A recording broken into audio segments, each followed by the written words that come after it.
শান্তি। সদস্য নম্বর 405 মাসুম বাসার।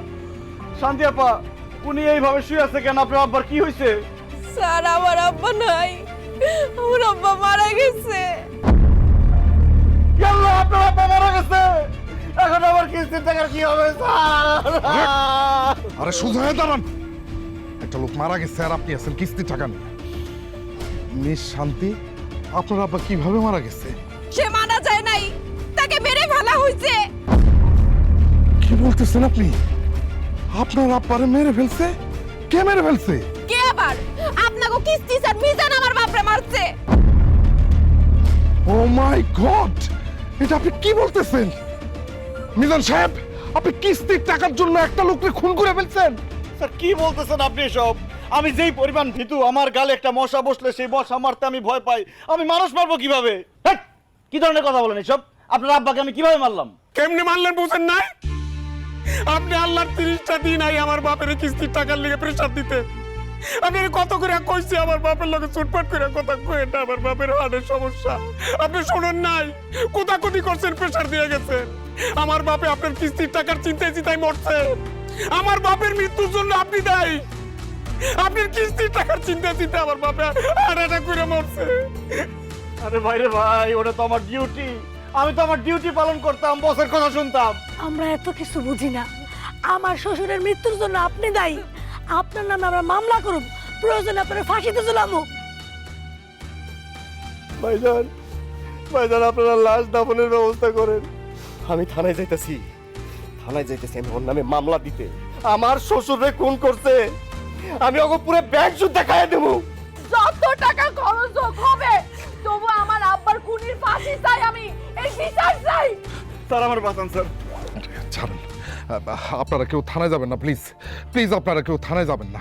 আমি মিজান সাহেবের হয়ে আপনাদের সবার কাছে আমি ক্ষমা চাইছি। হ্যাঁ, আসলে কিস্তির টাকার জন্য কোনো মানুষের সাথে এভাবে খারাপ আচরণ করা ওনার উচিত হয়নি। এই, আপনি কি অশিক্ষিত? আপনি কি ম্যানেজ জানেন না? আপনি কিস্তির টাকা চাইতে আসছেন একটা বৃদ্ধের কাছে, তার সাথে কিভাবে আচরণ করতে হয় সেটা আপনি জানেন না? স্যার আপনি তো বলছেন কিস্তির টাকা না দিলে খারাপ ব্যবহার করতে। আমি খারাপ ব্যবহার করছি, উনি মরে গেছে। আমার কি? আমি কখন বললাম? কি উল্টাপাল্টা কথা বলতেছেন? কি?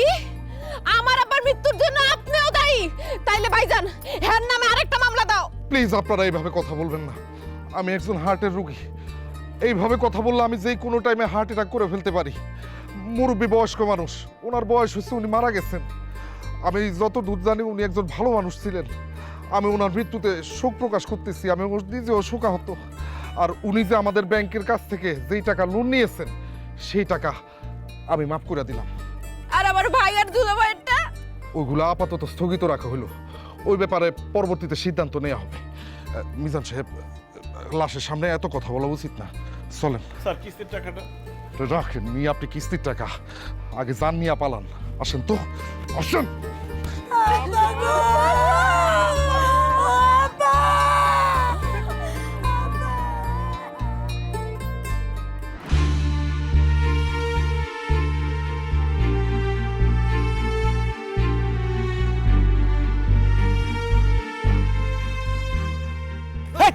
চোখে দেখেন না আপনি? আমার না দেখলেন, আমার সাইকেলটা দেখবেন। ও মা গো, এটা আমি কি দেখতেছি? ভূত, ভূত! কে কোথায় আছো? আমারে বাঁচাও! ভূত, ভূত!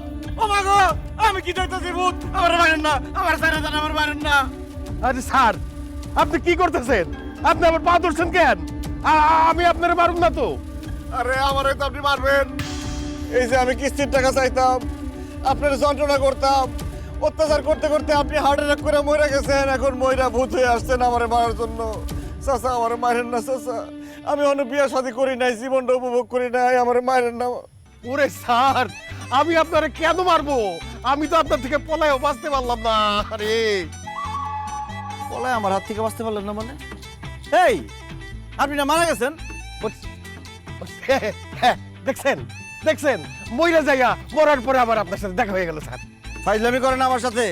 মারা যাওয়ার পরে কেমনে রাস্তায় আপনার সাথে আমার দেখা হয়? আর আপনার কথাবার্তায় তো মনে হইতেছে আপনি একদম সম্পূর্ণ সুস্থ মানুষ। আপনি তো মরেন না, আপনি তো ভূত না। দাদা, আমি বইরা গিয়া ভূত হইছি আমি। ও আপনি ভূত হয়েছেন তাই না? হ্যাঁ, হ্যাঁ, আমি তো ভূত। শুনছি ভূতের সামনে আগুন ধরলে ভূত নাকি হাওয়া হয়ে যায়। এখন আমি দেখি ভূত হাওয়া হয় নাকি। কই হ্যাঁ স্যার স্যার স্যার স্যার এই স্যার, ভূত। স্যার আমার বই পুড়ে গেল। স্যার আমি আসলে মরি নাই স্যার, আমি আসলে ভূত না, কিস্তির টাকা যাতে দেওয়া না লাগে সেই জন্য মরার নাটক করছিলাম স্যার। স্যার আমারে মাফ করে দেন স্যার।